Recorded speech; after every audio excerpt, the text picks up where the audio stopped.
Oui, merci beaucoup, monsieur le maire. Je retirerai aucun mot à l'expression de mon collègue Romain Gentil à l'instant, que je trouve très juste et qui analyse bien les risques politiques de cette nouvelle dynamique. Alors, fondamentalement, quand on regarde les orientations, sincèrement, on les partage. On ne peut que les partager. Au-delà des objectifs de la loi, on va un peu au-delà et cela nous va bien. Mais comprenez bien qu'à travers ces objectifs, par exemple, j'en cite juste quelques-uns pour illustrer mon propos, réduire de 48% les gaz à effet de serre d'origine agricole, réduire les consommations énergétiques de l'agriculture de 25%.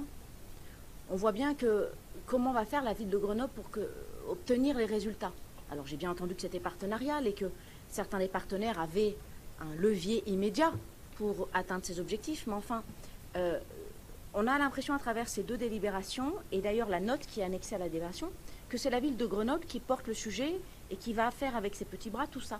Je trouve ça assez... Enfin, il y a là une ambiguïté qui me semble pas très nette, et d'ailleurs, je l'illustre encore par les partenaires institutionnels. Vous n'en avez cité que 4, le département d'Isère, PA38, la SAFER et la Chambre d'agriculture de l'Isère, dont acte. Je suis ravie que la Chambre d'agriculture ait envie d'aller aussi loin que les objectifs quantifiés d'ici 2050. Je m'en réjouis, parce que ce n'est pas gagné d'avance.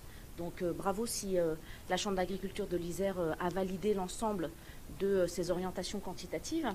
Mais néanmoins, j'avais cru comprendre, et lorsqu'on regarde sur le site de la ville, enfin quand on recherche le PAIT local, il y a, je crois, d'autres EPCI, d'autres communes. Il y a la métropole aussi, me semble-t-il, que vous ne citez pas dans les partenaires. Pourquoi ces 4-là et pas les autres? Non, ce n'est pas dans la fiche, je l'ai sous les yeux, justement. Partenaires institutionnels, vous n'en citez que 4. Donc je ne comprends pas pourquoi vous ne citez pas les autres dans la fiche qui est en annexe de la délibération. Je l'ai sous les yeux, je vous la montre si vous voulez. Il est marqué partenaire institutionnel, département de l'Isère, PA38, SAFER, CDA8. 38. Voilà, je vous le donne. Voilà.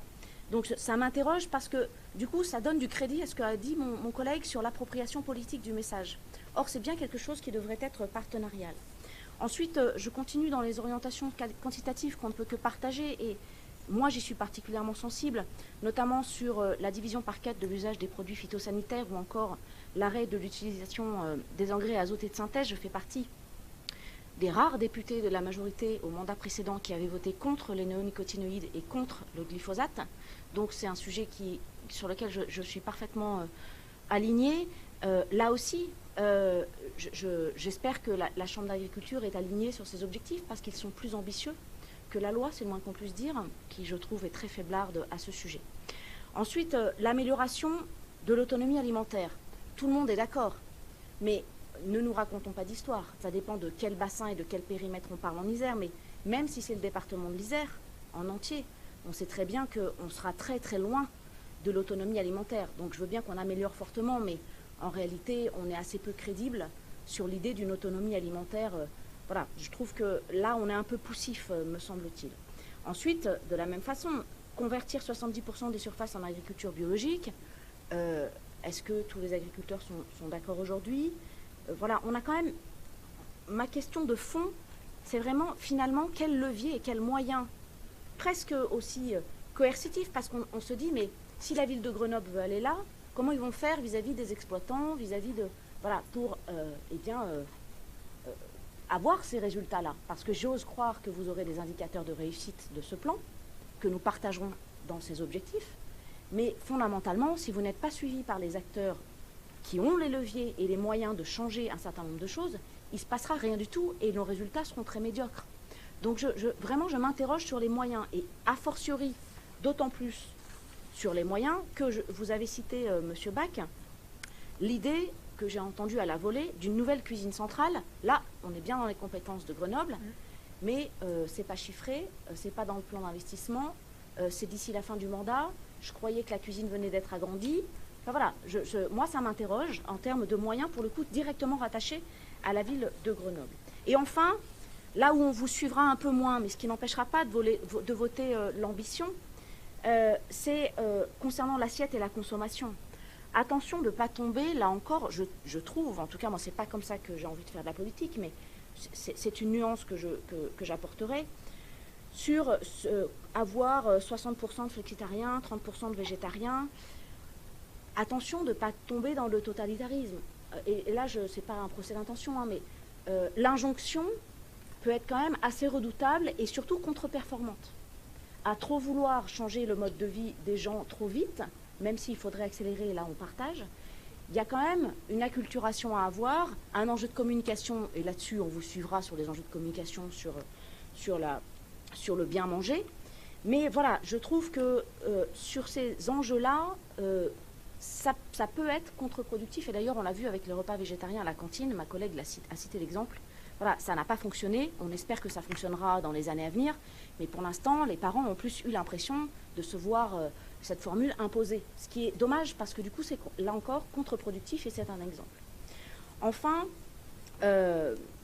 attention évidemment à ce que ce document-là ne soit pas que de la communication politique. Il y a une part de communication à avoir, mais pas que politique et surtout pas seul, puisque vous êtes dans une situation partenariale.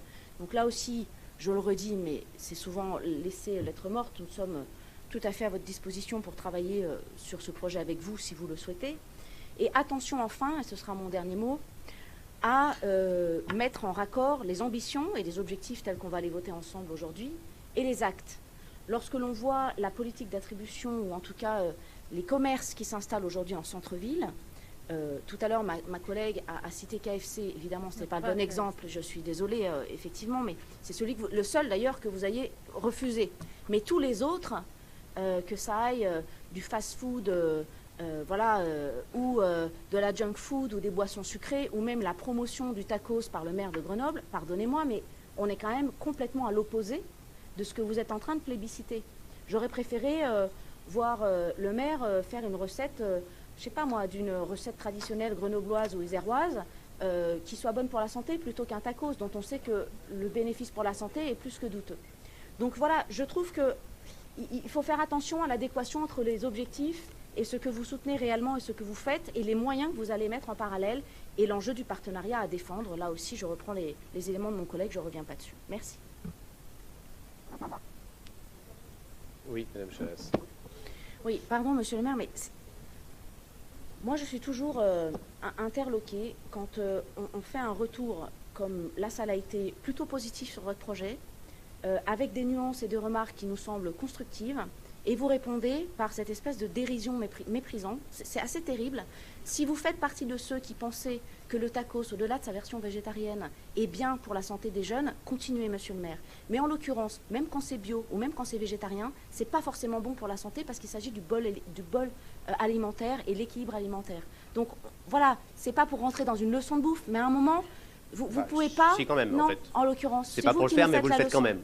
Voilà. Non, parce qu'en l'occurrence, quand vous défendez, Monsieur le maire, quand vous descendez le tacos de Grenoble, vous défendez pas le tacos végétarien et bio de Grenoble, vous défendez le tacos contre celui de Lyon. Donc je veux dire, votre jugement. Non, c'est moi qui vous entends, Monsieur le maire, et qui vous lit sur Twitter, sur la blagouze régulière. Voilà. Et en l'occurrence, c'est bien votre mairie qui n'a aucune maîtrise ou volonté de maîtrise sur le type de commerce qui s'installe, sur les boissons sucrées, sur les alcools avolio dans la ville et les beuveries régulières de nos étudiants. C'est ça aussi la santé publique. Et ça, par contre, vous n'y touchez pas du tout alors que vous écrivez des copies qui sont plutôt intéressantes. Voilà, et je trouve ce ton vraiment de mépris un peu arrogant qui est vraiment toujours surprenant et déplorable.